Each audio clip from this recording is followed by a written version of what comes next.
j'imagine, je le sais, j'ai déjà souvent entendu ce genre de remarques, Rav, tous ceux qui vous écoutent ne sont pas forcément mariés. Et donc, il y en a qui ne le sont pas encore, il y en a qui ne le sont plus, il y en a qui n'ont jamais été. Et donc, finalement, ce genre de sujet sur le couple semblerait restreindre énormément le public, bien que la majorité des gens qui écoutent, même s'ils sont en voie de se marier, sont bien sûr concernés par ce cours, parce qu'ils entendent aujourd'hui des choses dont ils auront besoin demain. La grande majorité de ceux qui m'écoutent sont, oui, mariés, ou en tous les cas ne vivent pas seuls. Mais quoi qu'il en soit, pas tout le monde est forcément directement concerné. Alors ça, c'est seulement en apparence, comme j'ai toujours expliqué. Parce que, surtout dans des cours sur les Gilgulim, c'est-à-dire sur le secret des âmes, même si techniquement on parle d'un homme et d'une femme, en vérité on parle de beaucoup plus que cela. On parle des dimensions masculines, féminines, on parle de différentes forces, de différents aspects qu'il y a dans l'âme. Et d'une certaine manière, si on prend les choses à un niveau très haut et très profond, même quelqu'un qui, pour des raisons tout à fait indépendantes de sa volonté, ne sait pas marier ou ne peut pas se marier, peu importe, il peut, oui, être concerné par ce genre de cours, parce que quoi qu'il en soit, comme on le sait, le tikkun, la réparation, le perfectionnement d'un être passe par différents niveaux.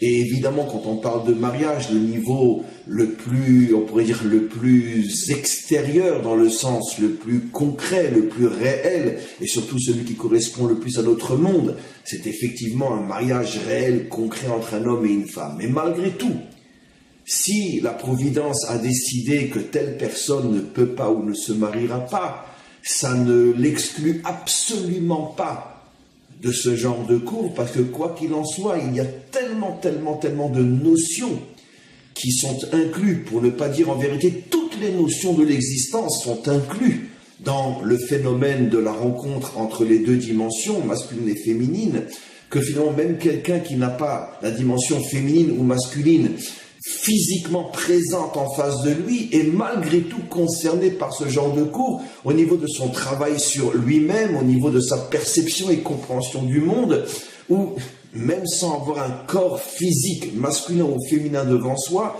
on est, quoi qu'il en soit, dans l'existence, confronté à des rencontres entre le masculin et le féminin. Donnons un exemple très simple.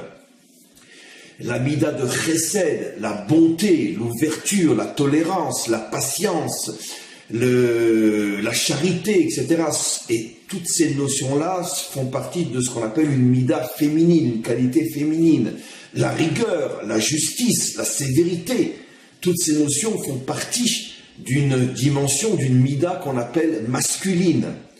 Et donc, on est constamment confronté finalement à des situations soit féminines où il faut être bon, soit des situations masculines où il faut être plus dur.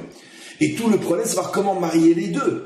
Parce que c'est très rare, et c'est d'ailleurs voire même impossible, selon la sagesse profonde des choses, c'est impossible d'être uniquement dans ou uniquement dans la bonté sans restriction, sans frein, ou dans la rigueur sans restriction, sans frein. C'est-à-dire qu'en vérité, toutes les situations dans l'existence sont des situations qui ne peuvent et qui ne doivent en aucun cas être des situations célibataires.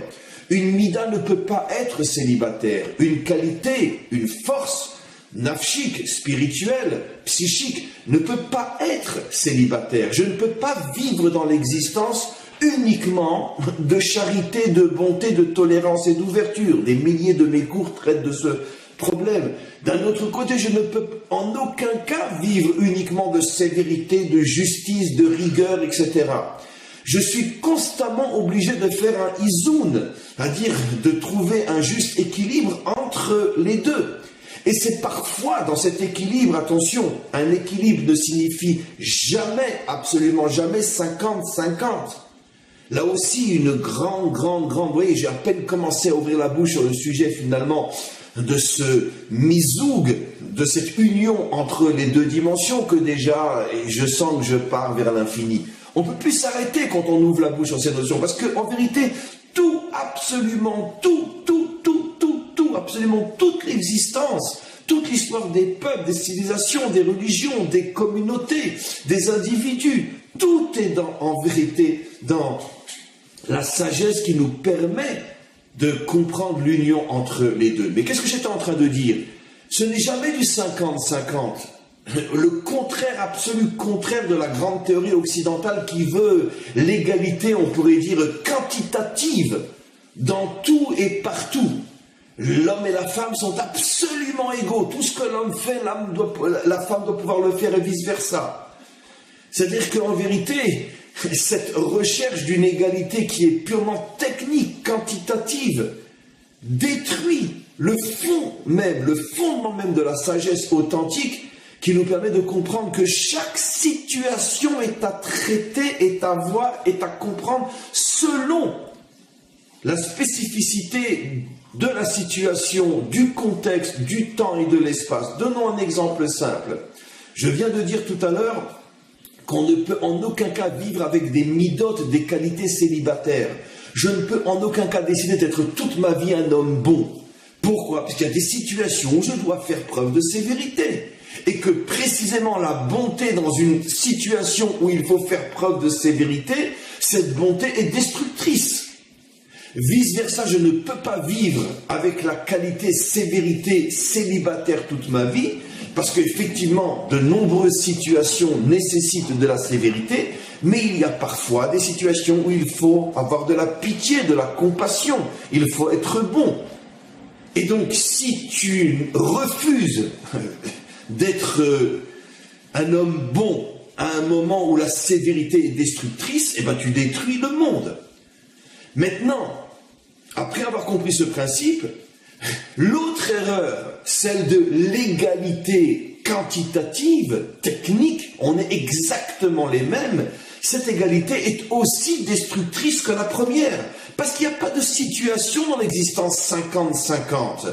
Il y a toujours dans l'existence une situation où effectivement il faut les deux, mais selon le contexte, selon le temps, selon l'espace, tu vas devoir donner la priorité un petit peu plus à la bonté, dimension féminine, ou à la sévérité, dimension masculine.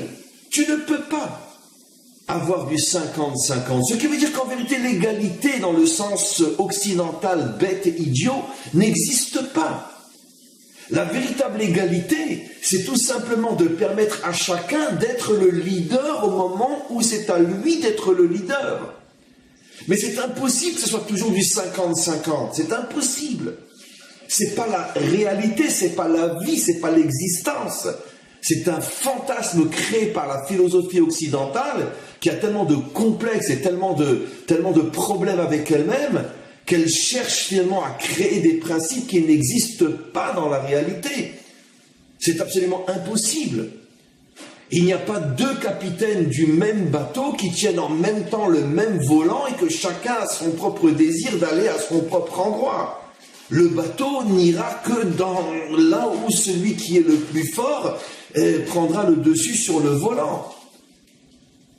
Et quand je dis le plus fort, c'est dans l'exemple du bateau.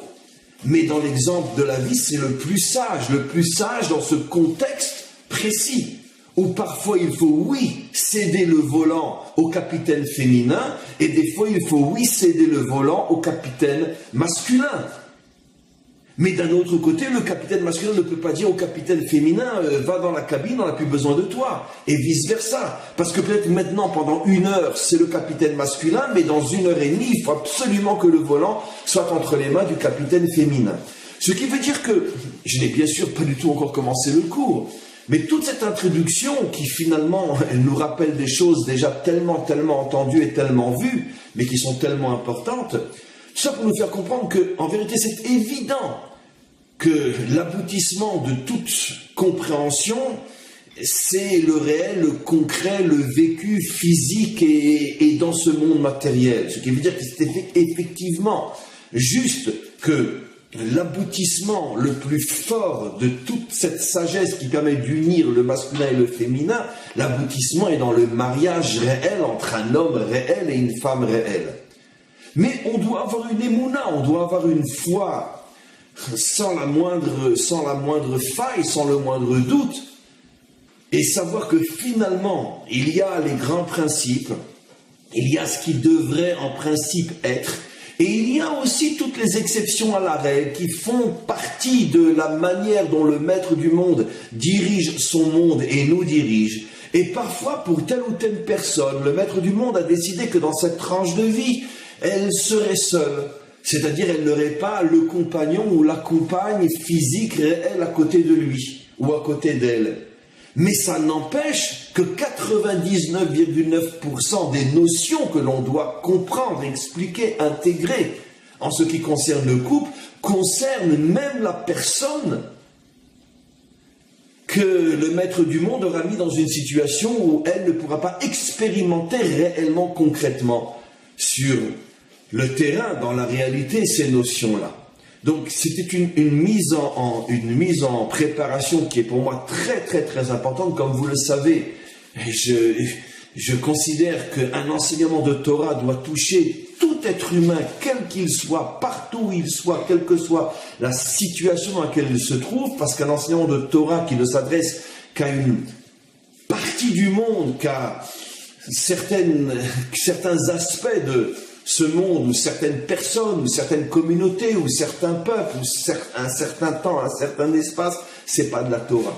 Une Torah qui n'est pas universelle n'est pas la Torah du maître du monde. Ce n'est pas la vraie Torah.